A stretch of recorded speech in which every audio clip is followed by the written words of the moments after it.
Is Jimmy Garoppolo's shoulder injury worse than the team is letting on? The full injury report for the 49ers as they get ready for their week of practice for those Green Bay Packers on Saturday. Kyle Shanahan talking about the struggle that made them this season. And, of course, the Locked On 49ers mailbag coming up right now.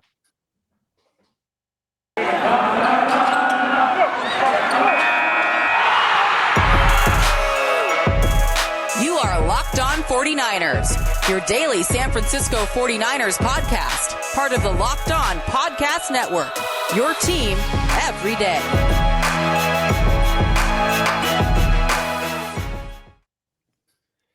Welcome to Locked On 49ers. Brian Peacock and Eric Crocker with you at BD Peacock at Eric_Crocker on this Wednesday episode. And it's Wednesday. You know what that means. A very special guest. Let's bring him on the program. Mr. Nick Winkler on another Winky Wednesday. Nicholas Winkler, come on, Dad. What's up, Wink? How was your level of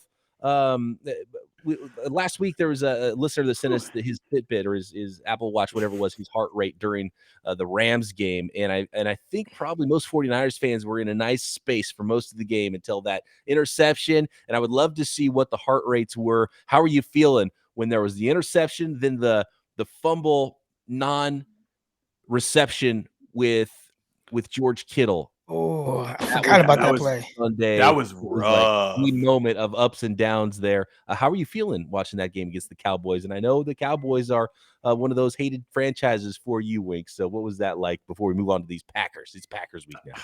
I mean, I think they're the number one hated. You know, you grow up as a Niner fan during those Dallas, San Francisco matchups, man. That was painful. There was just a lot of like head in hand, just like, no, like they're gonna rip my heart out of my chest because it felt like we got this. This is it. Yeah, keep pushing. Then the fumble, you know, and first the interception, then the fumble. Then it's like the bad screen pass to Elijah Mitchell, and it's just like, oh, one thing after the next, like, and then the fake punt, and it's just like, oh god. No. Even in the first half when they were dominating, they were getting those field goals and not getting touchdowns. Yep. Yeah. They're just leaving the door cracked open, and I don't like that. And the interception happens, like, oh, here we go. This is it. This is what happens. I was more anxious in this Cowboy game for some reason. I mean, my chest was burning. I was so like on edge. You know, like the Rams game for whatever reason. I don't know if it was because the 49ers were losing the whole time until they started to win. Right. You know, maybe it was a little different where I'm just like, gosh, like, you know, there was just like a man, like, we can't lose like this. And then it got tight. And obviously, you know, heart racing a little bit. And it's like, let's go. You see what happens. But with this game, it was just on edge because, you know, I'm looking at the score. I'm looking at the situation. I'm looking at the Cowboys before halftime. Like you can't let them score before halftime because they get the ball back. And you know, it was only a 2-score game at that time. And, you know, just looking at the what the Niners did against the Rams the week. Right. So that's what I was thinking about. And, you know, I'm always thinking about like situational football. That's just where my mind goes. And I don't know. There was something, and then it started getting tight. And I'm just like, hey, my back started cramping up. My feet started hurt. I don't know. I was like, gosh, am I about to have a heart attack? We can't lose to the Cowboys. Like anybody but the Cowboys. Well, and the 4th and 1, too, like that was like, I got so excited because I'm like, he got it. I'm like, oh no. Williams wasn't set. So there were so many roller coasters, man. What are your thoughts on his decision to not, because we didn't really discuss this, but Kyle had a couple of decisions. He decided a couple of times to not go for it on 4th down. One was in the first half, and I think it kind of helped that he didn't take those or that he didn't go for it, because if he say he didn't get that first down, that takes 3 points off the board. Now the Cowboys can tie it with the field goal late if everything plays out the exact same way. Right. But when I saw it, I'm like, oh, you got to go for it. 4th and 1, you got to go for it. And then there was another time, right? Late. So 2 times. Yeah, the one late in the game. There were 2 times. The one late in the game, I think, was all the data says that you got to go for it. And Kyle Shanahan's been one of the least aggressive go for it on 4th down coaches in the league. But they were playing very much the conservative approach with the lead. Don't, you know, play not to lose rather than play to win kind of thing. And I don't always love that, but it worked out and they ended up winning. So they tell you don't do that, right? It worked out. So I don't want to be someone that's complaining about a team, you know, well, hypothetically speaking, you know, but I always remember the Super Bowl and what it took to win that game for Kansas City, and it was them being aggressive, and they went for it multiple times on fourth down early in the game, and was like, we're not taking 3, we want 7. And I always think about, remember they lined up, then they did the thing where they all spun. Do you guys remember that? Yeah. They near the goal line. It was fancy. 1. Yeah. Yeah, they lined up, they spun, then they did something, then they got the first down. Ultimately, it resulted in a touchdown. And, just a lot of the aggressive moves. And I mean, even just last year, looking at Kansas City, they had the lead. They were up by like 4 points. And then it's 4th and 1. You don't even have Mahomes in the game. They had Chad Henne. Mahomes got knocked out the game. And it's 4th and 1 or 4th and 2 at midfield. You're setting up a short field for Cleveland. And I'm pretty sure everything says don't punt here. And they said, no. I mean, everything says punt. We're not punting it. We're going for it on 4th down. They threw the out route to Tyreek Hill, first down ball game. And, you just see some of those things, those aggressive moves that result in a win. And I thought Kyle kind of, he's a front runner when it comes to 4th down calls, right? We've seen that this year. Yeah. When at times when if it's tight or I'm not going for it on 4th down, except for the Cardinals game. They went for it every time on 4th down. But typically it's tight. Oh no, I'm not going to go for it on 4th down. And then they get a lead. All of a sudden it's like, yeah, let's go for it on 4th down. Then they pick it up. I don't know, a little front runner when it comes to that. Right. Kyle Shanahan talked about the struggle, and I think it ties into all of these things and all the ups and downs that we go through watching these games, and all the ups and downs the team has gone through. And Kyle had a quote Tuesday talking to the media saying, "I feel like the struggle is what made us who we are," and there's something to that. I feel like the 49ers have been through a lot, and they're sort of battle tested of all the teams that are in the playoffs right now. And as far as their record in the second half of the season, they've been as good as any of these teams. They had a better record since week 8 or whatever it was than the Cowboys, and they were a better team than the Cowboys from start to finish on Sunday. So can they beat those Packers? And by the way, how far back are the Packers in the hated? Because, if it wasn't the Packers, or if it wasn't the Cowboys, it was the Packers in the 90s, the 49ers fans hated, right? Yeah, they're in the top 3. Packers. Oh my gosh. Oh, of course you did. Yeah. How upset are the Packers? I mean, I still see them talk about that Jerry Rice fumble. Yeah. Right before the catch too. Yeah. I mean, he fumbled. No instant replay. They didn't have replay then. Yeah, he fumbled. He did. How did they miss it? I mean, obviously, I don't remember it in the moment.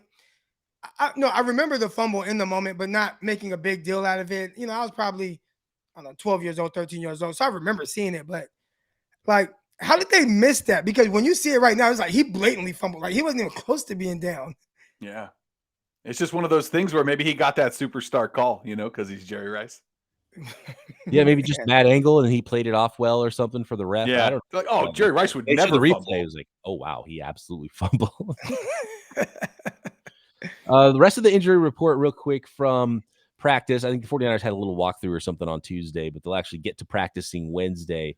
And Jimmy Garoppolo, despite the reports that came out from, I don't want to name the source because I don't think it's a great source, but there was a tweet from someone who's got a blue check mark on Twitter, radio guy, I think, and he said that he got a text and texted somebody in San Francisco, and that Jimmy Garoppolo's shoulder is bad to the point where maybe won't play bad.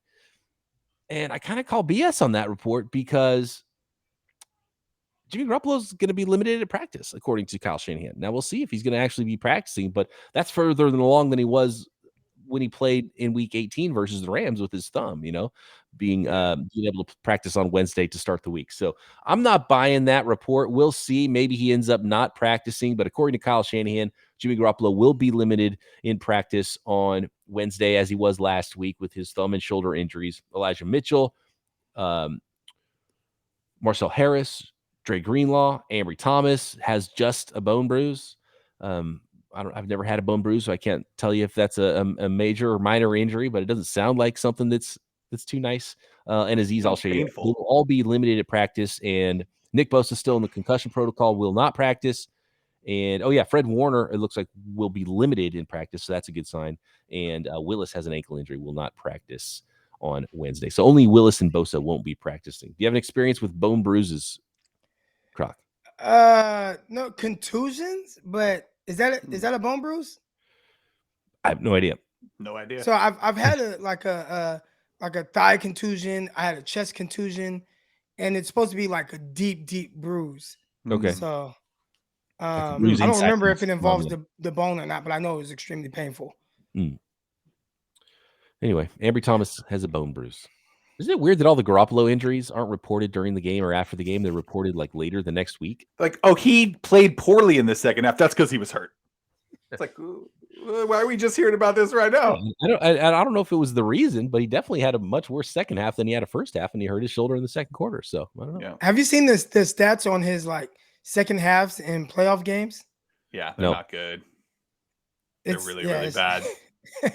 I don't remember him offhand, but no, I mean he's only played 4 playoff games. And 2 of those he wasn't allowed to throw hardly at all against the Vikings. Right. It's not good. It's like 0 touchdowns, 2 interceptions. Like 4 picks. No, I think it's like 4. It's a lot. Or something like that. It's like, something bad. No, I did see those stats: 2 touchdowns, 4 interceptions. Ooh. I think it's a 60 or 70 quarterback rating, something like that. Yeah. No, not even quarterback rating, probably like passer rating, because QBR or not is going to be much lower. Rating, right? Yeah, passer. Yeah. Yep. The big one is Bosa right now. Not allowed to practice, so we got to follow that, and we'll see if there's anything to that Jimmy Garoppolo injury, and definitely something to follow as the week goes along. All right, let's get you to. Mentioned, you mentioned Bosa real quick. Can I stink on everybody calling him Joey Bosa? Like, what is that? And it was like repeatedly, and then they showed it like on the bar below too. It's like, no way, Bosa's right. Oh yeah, the sideline reporting woman, I forget her name. She called him Joey Bosa the first time when he was out, and I was like, okay, she'll fix it the second time. No, on her next report, she called him Joey Bosa again, and then later in the game, they had a thing on the screen, and it said Jay Bosa.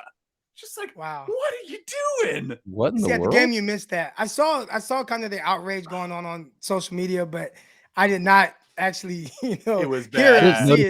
I didn't notice it on the bottom third of the screen that they had. You'll go look it up. You'll see the still. You'll see a still. Oh man, it's so bad. Yeah, the ESPN today called him Mike Shanahan. Like, come on, guys. What's going on? Family affair with the San Francisco 49ers. D'Amico Ryans. I had a feeling he'd be getting one of those head coach interviews. We'll talk about that next to get into the Locked On 49ers mailbag. One thing that helped me out this weekend when I was on the slopes, I had a Built Bar in my jacket. If you have New Year's resolution, it's getting difficult to keep going with that New Year's resolution in the food and snack department. You got to make Built Bar a part of your plan. Built Bar is the protein bar that tastes like a candy bar. And if you're hungry, it will knock that hunger out, get you to your next meal. Maybe if you're trying to skip a meal, whatever it is, those 17 grams of protein will keep you satisfied and you can feel good about it because it's a delicious treat that is also healthy. And a lot of times you want to eat healthy. And then it gets so boring. And by week 3 of your new diet, you're thinking, this is just not going to cut it. Where's the chocolate? How about that? Built Bars covered in 100% real chocolate. I don't know how they do it, but they do it. Most Built Bars have only 130 calories, only 4 grams of sugar, and only 4 grams of net carbs with those 17 grams of protein and the 100% enveloped chocolate. So go to Built.com, use promo code LOCKED15 if you're not sure what flavor of Built Bar you want. All the great classic flavors. I recommend the peanut butter flavors, but there's always some new flavors and limited time flavors going up all the time at Built.com, or you can get a mixed box of Built Bars. Go to Built.com, use promo code LOCKED15 to get 15% off your order. That is promo code LOCKED15 for 15% off at Built.com. D'Amico Ryans has an interview scheduled. I think all of these first round of coach and GM interviews are virtual and Zoom calls. So D'Amico Ryans, at some point, I think it's Wednesday, right, is going to have that that interview with the Minnesota Vikings for their vacant head coach job. And after last week's performance for the 49ers defense in the playoffs, I just thought it was a matter of time. He hadn't had any interview requests yet, but I think he's going to get some. I don't know if he gets hired in this round, but I will say he seems like the type of guy, and Croc, I don't know if you agree with me, he seems like the type of guy that's going to knock interviews out of the park, and all it takes is one interview, and all of a sudden, oh man, they love him, and he's gone. That's it. Yep. I'm pretty sure he's thinking all I have to do is sit in front of someone and they'll end up liking me. He's going to come off as someone that is, extremely intelligent, smart. He looks like a head coach, just has that look. Like when you look at the demeanor. McDaniels. You look at I've been saying McDaniels. that McDaniels, McDaniels, and he doesn't look like a head coach. no, He just looks like, I he don't doesn't know, It's like speak Kwame like a somebody's head Lasagna. brother. coach. Yeah, Yeah. like who let this guy in? Yeah. But he's very intelligent, obviously, and I've seen other people tweet out that McDaniel is like one of the brightest offensive minds. So maybe people kind of look past this scrawny frame. You know But who McDaniel reminds me of? Remember Mark Trestman, the old head coach? He yeah, was like this offensive genius guy, but he kind of looked nerdy, and he looked Awkward. nerdy in a different way that Mike McDaniel does. But Mike McDaniel comes off as like the smart guy nerd. He went to an Ivy League school, that kind of thing. And yeah. Mark Trestman kind of had that, where he was like this. He wasn't like a motivator of men, and he got a head coach job, and it just kind of didn't work. He was more of an offensive coordinator. I get that vibe from Mike McDaniel, and it's funny because Kyle Shanahan in the press conference Tuesday said about Mike McDaniel that he was an acquired taste. He was kind of talking about his sense of humor, but that's kind of true. Like I would definitely see DeMeco Ryans knocking an interview out of a park for a head coach job more so than Mike McDaniel. Have you seen Mike McDaniel? Like, just some of his like quotes and He's stuff funny. from, yeah, he's like, that is Yeah. a good question. Like, he's I don't know if interesting.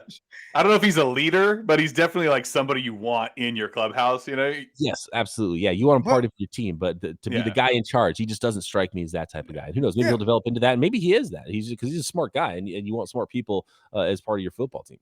I just saw a video of him on the whole QB collective thing, and he was talking about like their run game and what they emphasize. And it's him basically putting on the meeting in front of like, it looks like, a bunch of other coaches. And he speaks like a coach for sure. Yeah. Kind of. I mean, there is kind of this like kind of a little like socially awkwardness kind of to it. But the language that he uses, he's cussing like, yeah, he speaks like Kyle Shanahan, but just in a little brother body. Mm-hmm. Right. Absolutely. But you know what's interesting? It's not looking like, and maybe there's more reports that are going to come out, and maybe the Giants haven't finished deciding who their finalists are for their GM job, but both Rand Carthon and Adam Peters interviewed with the New York Giants. I believe their titles with the 49ers are Director of Player Personnel and Director of Pro Personnel, or is that what their old titles were and they got bumped?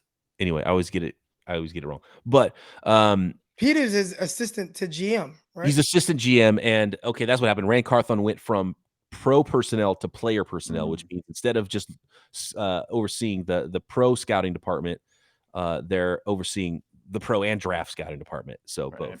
both parts of player acquisition. So, but neither of them have been named in the second round of finalists for the New York Giants. There's a couple of finalists they've had so far, and those two names have not jumped out there. So maybe the 49ers won't get poached from the front office, but now DeMeco Ryans getting an interview, so maybe it'll be DeMeco instead of those guys that ends up getting poached from the 49ers. So we'll keep you all abreast of those things with 49ers coaches and front office people getting interviews around the league. And the further the 49ers go, the more people are going to want, like Kyle Shanahan, if he was an offensive coordinator for a Super Bowl team, would even be head coach of the 49ers right now. Right. Going deep into the playoffs gets a lot of attention. And Yeah, no, they a knew lot of him heat. before that. Wasn't it like they knew before the Super Bowl? They already knew It was, that was the yeah, 49ers. it was next head before the coach. Super Yeah. Bowl, but it was because they had such an amazing offense and they were rolling. And I think it was, late January where you started to realize the 49ers were waiting for Shanahan to be done. But I don't think it was necessarily as much of a slam dunk just based on the regular season. But I could be wrong. I feel like there was a lot of hype the year before too with Kyle Shanahan because what he had done with Matt Ryan and the turnaround and everything like that. But There was, yeah, I think so. But that 1 year was so ridiculous offensively. Yeah. That it was just like far and away the best offense in the league. And of course, he's a Shanahan, and so I think all that it makes that even easier. Where are we at here? Aaron He Rodgers, looks a lot different now. Kyle. so gray.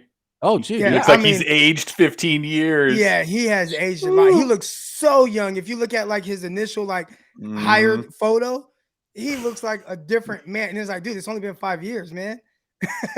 his baby face one before the beard, like when he was offensive Yeah. coordinator with the Falcons, from then Yeah. till now is crazy. Yeah, I mean, it's been 5 years. It's been a while, and there's been the whole pandemic, and I feel like I've aged way more than 2 years over the course of the last 2 years. I'm starting to get a lot more gray too, and that's it comes But quick.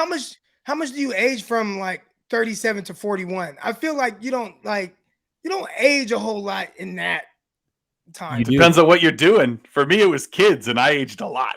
Yeah. Those years. And I can only imagine the stress that comes with being a head coach in the NFL. Yeah, it's the stress and the lack of sleep and the odd hours. I'm sure that has a lot to do with it too. Real quick, did you guys see the video? Deebo was mic'd up. Did you see when he was calling for the ball after the interception with Kyle? Yeah, so I heard about it, and Kyle talked about it, and Deebo talked about it in the press conference. Yeah. But to see the actual video and audio of it, that was pretty. Where he's that like, was hey, Kyle, let's go. Yeah, he looked at him. He was like, Kyle. First of all, he was like, okay, you call your coach Kyle. Like, it's not like, hey, Coach Kyle. It was like, just Kyle. Kyle. He's like, hey, let's go. And then he gets in the huddle. He's telling everybody, hey, we're going to put this in the box right now. Put it in the box right now. And he takes it. Boom. Touchdown. He was like, I told you. And Kyle was like, you hear Kyle? Yeah. Thanks for telling me. That's the best. It makes it a lot easier as a play caller, right? Yeah, right. Special player. Yeah. Oh, yeah. Special. I had my son was running around the house yelling, Deebo.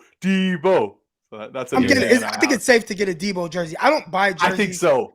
But I think it's safe to get a Deebo jersey. I was kind of scared the whole Buckner thing kind of just I'm not buying no jerseys, but I think it's time. Well, it's one of those things where you buy things to remember times in your life, right? And like Deebo's been so special this season that even if something happens and he's not the player he is next year, like you'll always remember, the 2021 season when Deebo just became, what are they calling him now? A wide back? Wide back. It's a wide back, yeah. Wide back. Yeah, it's incredible what he's doing. It's really fun. His acceleration is just his vision on the field too. His cutting. It's so much fun to watch. Mm-hmm. It's awesome. He's worth the price of admission every week, and he's seeing the ball a lot as long as the 49ers are in the playoffs. What about the odds for the 49ers to make the Super Bowl? At betonline.ag, after Wild Card Weekend, the odds are out for teams to make the Super Bowl of the 8 remaining squads in the divisional round of playoffs. The 49ers, the biggest underdogs to make the Super Bowl at plus 1,400. So $100 gets you 1,400 if the 49ers win the Super Bowl. You can find those odds. Green Bay Packers, by the way, are number 1 at plus 350. So this would be quite an upset as far as the odds makers go if the 49ers do beat the Packers on Saturday. And you can find all of those odds, the best lines and props at betonline.ag. That remains the number 1 spot for all the best sports wagering action for 2022. New year, new updated desktop and mobile website that you can sign up today and receive your 50% welcome bonus on your first deposit. Just use promo code Locked On to get started. Not only football, there's basketball, hockey, boxing, UFC, your favorite Vegas casino games, poker, blackjack. Don't wait to take advantage of all the amazing offers available for the 2022 season. BetOnline is the fastest and easiest way to wager on all of your favorite sports. BetOnline, where the game starts. The 49ers line with the Packers this week is moving in the Packers' favor, too. It went from 5.5 to 6 points. I wonder if people are taking that report to heart that Jimmy Garoppolo might not play, according to Kyle Shanahan. Trey Lance, his job is to be Aaron Rodgers in practice, and he's got to let it rip. And there was a report today from Matt Barrows saying that maybe on the scout team earlier on in the season, Trey Lance was a little bit more timid, and he's been a lot more aggressive later in the season. I think Fred Warner talked about that a couple of weeks ago too, and they need him to be very aggressive in practice this week and throw it all over to be Aaron Rodgers for the scout team in practice for the 49ers. We'll see how the quarterback things go there. I want to get to some of the listener questions here. And to the point, we talked a little bit about it earlier, about the Packers being one of the 49ers' rival. For a younger group of fans, probably the Packers are more of a rival than the Cowboys are for 49ers fans. Alexander says, is it safe to say the Green Bay Packers are the new rival team in the Shanahan era? We've played them 6 times in 4 years. That's almost as much as the 49ers have played some of their division opponents. And, I mean, how many postseason matchups, right? Yeah. Right. I mean, that's been the bigger thing. So even I get the Shanahan era, but you go back to the Harbaugh era, they kept having to play Green Bay. I mean, how many times why do we play Green Bay so much? Or why do the 49ers play Green Bay? I mean, the Harbaugh era, I felt like they literally played them like every year, including in the playoffs. And, shout out to Kaepernick. He had a couple of big time performances in back-to-back playoff games or, years against them. Once at, Levi Stadium, another time in Lambeau Field, In which Green was Bay, freezing. All those guys, remember Kaepernick went out there with the no sleeves on, Yep. like. Yeah, that was, and then I believe the season after that they played them like week 1, and Kaepernick went out there and threw for 400 yards and outdoing Aaron Rodgers again. I think Green Bay a lot. It seems like 49ers. Yeah, Green you're Bay, not wrong. Green Bay could not stay home on that zone read with Kaepernick. The edge player just crashing down on the running back every time, and Colin's like, "All right, I'm wide open. I'm going to take it." And Here we go. Scampering on. The league kind of figured out some of those things. It was, but I think one of the big things that sticks with you is you have to have losses too. And I think the 49ers have lost to the Packers in the regular season, but 2019 beating them in the playoffs, they've had more wins than losses against the Packers recently. I bet the Packers are more fired up about the 49ers than the 49ers fans are about the Packers. But if you lose a playoff game all of a sudden, then it hurts more. Like the Cowboys are hurting right now, and they're probably really upset with 49ers and 49ers fans and hate them a little bit more. So I think to have a really good rivalry, it has to go back and forth. You have to have big wins and big losses, and that's when it really starts to weigh on the fan base. Yeah, I think, as a 49er fan, you look back to week 3 and you know, if you just look at the score, it doesn't tell the whole story. The 49ers are such a different football team now than they were back then. Just a prime example. I mean, Elijah Mitchell doesn't get enough love. I say that every single week on this show because he's leading, the NFL in the playoffs for rushing right now. The dude's a rookie. He didn't even play. I think he was hurt. He didn't play, right? Because Trey Sermon was the starter in week 3. So they didn't even have, their.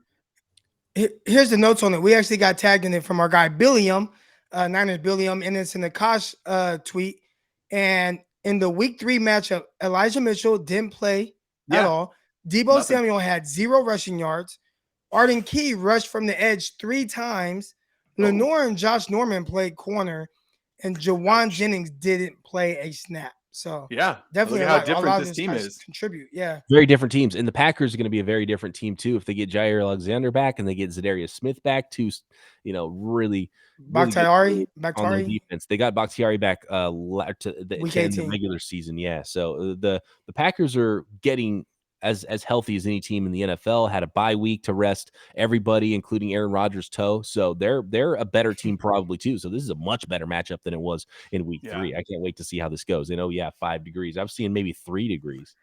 Am I the only one that immediately went to my phone and added Green Bay to my weather app? Because now there's a 50% chance of snow on Saturday as well. I was looking because I was going to go. Then I saw that and I was like, Then I started hearing about how they have the old school benches. The benches like you're sitting at a high school football game. The aluminum benches? Nah. No. That sounds miserable. Yeah, that does not sound good. But I also feel like that's something at some point you have to experience it, whether it's cold. Just say, hey man, I went to Lambeau Field. I watched the 49ers playing a playoff game against Green Bay, and man, it was freezing cold. And I remember rushing back to the car to defrost my body. Like I feel like that's a story that has to be told. So I have one of those. It wasn't at Lambeau Field, but it was in Wisconsin. I saw Wisconsin Badgers against their rival Minnesota Golden Gophers college football game in the snow.